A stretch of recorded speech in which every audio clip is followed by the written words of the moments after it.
Hello, in front of me I've got TOSCIDO P101. In this video I'll show you how to access File Manager.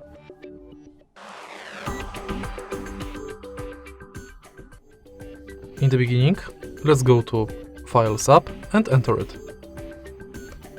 Thanks to the Files app, you've got access to Nearby Share function, thanks to which you can quickly send and receive files.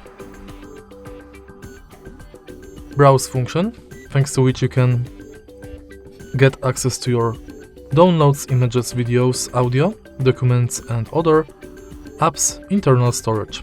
Then you can use clean function to clean junk files from your smartphone. Next, you can go to menu. And that's basically it. If you find this video helpful, please leave like, comment and subscribe.